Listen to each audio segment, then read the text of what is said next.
IPL 2026 సీజన్లో భాగంగా నిన్న మార్చి 30 జరిగిన మ్యాచ్లో Rajasthan Royals RR Chennai Super Kings సీఎస్కేపై 8 వికెట్ల తేడాతో ఘన విజయం సాధించింది. గువాహటి వేదికగా జరిగిన ఈ మ్యాచ్లో రాజస్థాన్ అన్ని విభాగాల్లోనూ ఆధిపత్యం ప్రదర్శించి సీజన్ను విజయంతో ఆరంభించింది. ఈ మ్యాచ్కు సంబంధించిన ప్రధాన ముఖ్యాంశాలు ఇక్కడ ఉన్నాయి. Match summary. Toss.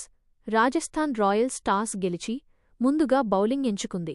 CSK score 127/10 19.4 ఓవర్లలో. ఆర్ఆర్ స్కోరు 128/2 12.1 ఓవర్లలో.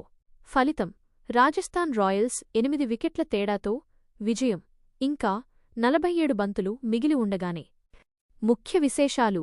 వైభవ్ సూర్యవంశీ విధ్వంసం. 14 ఏళ్ల యువ సెన్సేషన్ వైభవ్ సూర్యవంశీ కేవలం 15 బంతుల్లోనే అర్ధ సెంచరీ పూర్తి చేసి రికార్డు సృష్టించాడు.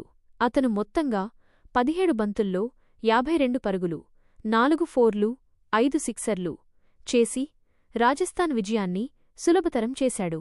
బౌలింగ్ ప్రదర్శన. రాజస్థాన్ బౌలర్లలో నంద్రే బర్గర్, జోఫ్రా ఆర్చర్ మరియు మాజీ సీఎస్కే ప్లేయర్ రవీంద్ర జడేజా తలో 2 వికెట్లు తీసి చెన్నైని తక్కువ స్కోరుకే పరిమితం చేశారు. సీఎస్కే బ్యాటింగ్ వైఫల్యం. చెన్నై బ్యాటర్లలో జేమీ ఓవర్టన్ 43 మినహా మిగిలిన వారంతా విఫలమయ్యారు. కెప్టెన్ రుతురాజ్ గైక్వాడ్ 6, సంజూ శాంసన్ 6 నిరాశపరిచారు. మారిన జట్లు. ఈ మ్యాచ్లో సంజూ శాంసన్ చెన్నై తరఫున, రవీంద్ర జడేజా రాజస్థాన్ తరఫున ఆడటం విశేషం.